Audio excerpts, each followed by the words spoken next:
Alright, I'm not going to regale you with more Black Desert Online stuff.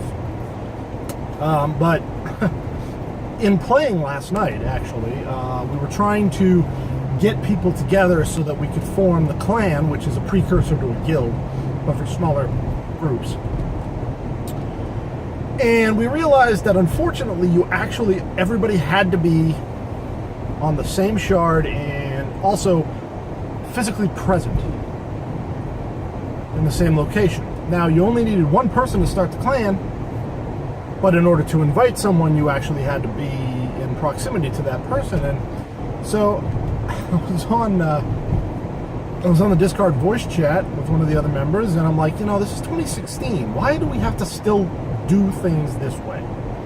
Which, of course, led me into the whole, it's 2016, why do we have to do things this way kind of mood. So I thought I'd take this opportunity to pad the In the Car library with, it's 2016, what should MMOs be doing that they're not currently doing? Alright, so number one, the social constructs. Having to be online in order to add somebody as a friend or in order to invite them to a guild is total and utter crap. That just, it doesn't make any sense in 2016. I guess I can understand why some companies might do it in order to keep down the spam. Actually, that's kind of the only reason why I can think that they might want to do it, because it just doesn't make any sense. If you're going to invite somebody, you probably know who they are. It seems like I don't know, actually, I've never looked at it from this direction, but it seems gone are the days where you can actually apply to be part of a group in-game. There's a couple games that did that. I don't know if any games still do it. But the inverse, inviting somebody to a group, why can't we do that offline? I mean, why can't we do that when the person that we want to invite is offline, by sending them an in-game email or something like that? Because one of the real reasons why you might want to do something like that is if you create an alt. Because let's face it, I mean, you're talking about a group of people who want to start a group. You have to start the group. You have to be in proximity or have somebody online to invite them. You got to log on as your alt, and get that person to invite your alt. Never mind the fact that you now have to give other people invite permissions, because if you're talking about a group that's comprised of people in different time zones, well, somebody always has to be online with invite privileges in order to get these people into their group. And that just seems stupid to me this day and age. I mean, it's not like it's a brand new problem. This is the kind of thing that's been lingering for, I don't know, probably over a decade, if not more. So, the second thing that I think that we really need to have in 2016 is offline stuff. And by offline, I mean being able to do stuff in the game from outside the game. Okay? It was many years ago. I want to say that it was EVE Online. That, actually, I don't know.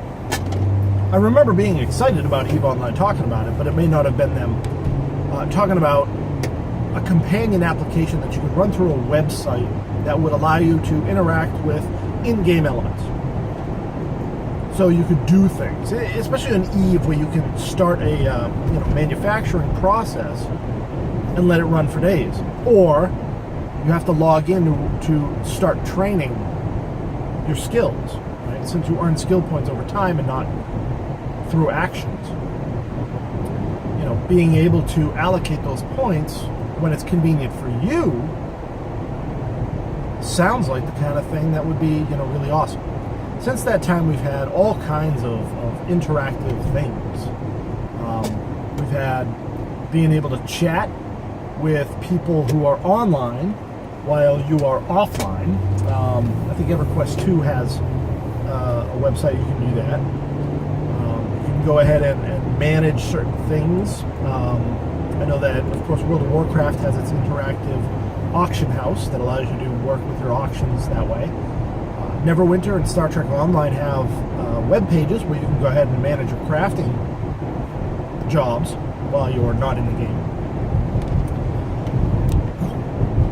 It just doesn't make sense that we don't have these kind of interactions. We're constantly being told that we're living in a mobile world, and yet we don't have, many games that are taking advantage of this mobile world. They're firmly staking their claim that it is a PC at your desk or laptop or your lab game, and that's it. I would even be happy if more games actually had like out-of-game viewers, like Destiny has the ability to view your progress, and of course WoW has its armory. It would be really nice if we had these things that we could just, stare at when we're not able to play. Let's see. One thing that might be advantageous is to not put people in general chat when they log in. In my circles, I know that pretty much everybody shuts off general chat as one of the very first things they do when they log into a game. Because general chat's, it's like a dumping ground for stupidity, really. It's people who want to showboat in front of everybody else. They want to show everybody how much they know. They want to talk about their exploits. They want to basically kind of, jockey for position among a bunch of strangers in the loudest and most obnoxious ways possible. And that's basically what general chat is. So if you're not interested in doing any of those things, then turning off general chat is probably one of the first things you do, because not only is it distracting, but it really reduces your faith in humanity after a while. As soon as any conversation in any MMO starts turning to discussions about World of Warcraft, out it goes. Adding to that then, automatically generating a guild chat, or party chat, or clan chat, or whatever group chat at the point of inception or the point of joining. And this would only, of course, contain, stuff that's relevant to guild chat, officer speak, whatever, and would remove, say, yell, anything from general, trade, out. Or maybe even just set up a whole bunch of tabs so that general's its own tab, trade's its own tab, help's its own tab. That way you can just close a tab as you want it to go away forever and burn in a fire for all eternity. What else? What else should we be doing in 2016 that we're not doing?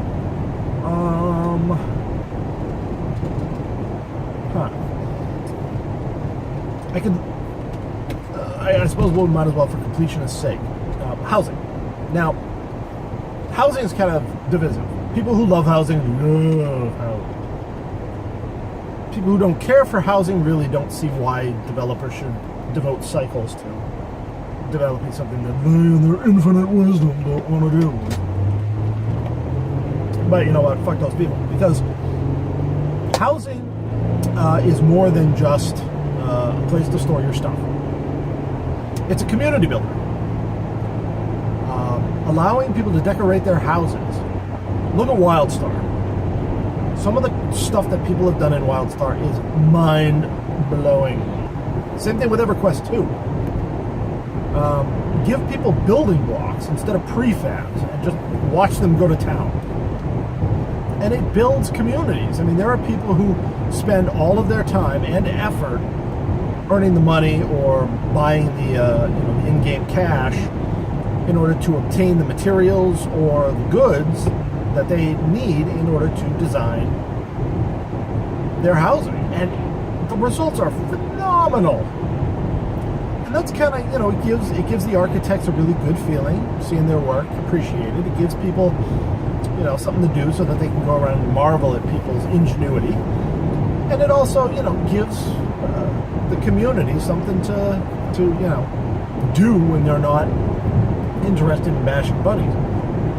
The only problem with housing is that there really isn't a point unless you're able to actually build something spectacular.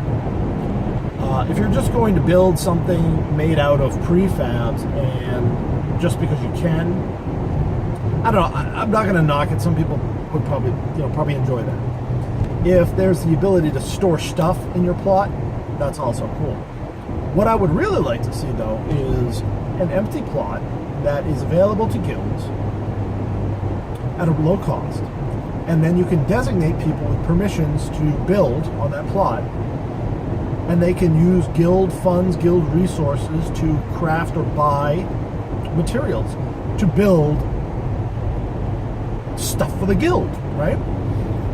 That way the guild can all come in at once, or whenever they feel the spirit moves them, to use these facilities. So it's almost like building a world in a world. And I know that there are some games that actually do have guild housing and things like that. I would like to see that kind of more institutionalized, though, because I think that would be a hell of a lot better for guilds. They could come in and they could hold their meetings there. They can, offer it to new players, especially for role players, because that would be astounding if you get invited to the guild plot as a new member, and you've got the whole, guild council there in their specially designed meeting room, and everybody gets to role play all kinds of cool stuff, and then there you go. I think that would be fantastic. I really can't speak to endgame stuff for endgame folk because I've never gotten to the point where I would be doing endgame stuff. But that being said, maybe could we move or create some lower level raids? Maybe. Some people may say no, it would be too difficult for lower level players, and yeah, that's true if you're talking about like level capped raids. But I'm talking about like raids that are designed for people who haven't completed the development of their character, right? But who still want to, training raids. Let's call them training raids, where you can go in with maybe increasingly large parties, right? So you start off at a solo instance where it gets you used to some of the mechanics, and then maybe you'll have a party instance, and then maybe you'll have a two-party instance. Then maybe, eventually, by the time you reach the level cap, you will have expanded to a full-blown, full-sized raid, right? So now you've given some people the experience. Now, I haven't reached the level cap that often. I've never had a dedicated group of friends, enough friends to actually mount a raid, and I've never been so progression oriented that I've cared to jump through the arbitrary hoops that these games provide or require us to do in order to participate in a raid. Okay, so that's me. But I don't know what I'm missing, right? If I had a support network, would I raid? I'd probably try it, but what am I missing, right? I mean, if I could learn early on what I'm missing, that'd be great. And for people who are into raiding, having, kind of a build-up might be a nice touch. So, I don't know. I know that there are more things that I would like to see, and that it boggles my mind that we don't have being more prevalent in 2016. I just can't think of them right now, and unfortunately my ride is over. So this may be a multi-part, this may end up being a multi-part series. Of course, if you have any suggestions about things that are conspicuously absent from our online games in 2016, feel free to leave them in the comments, either preferably on levelcap.com or even here on YouTube, and we can talk about those in another video.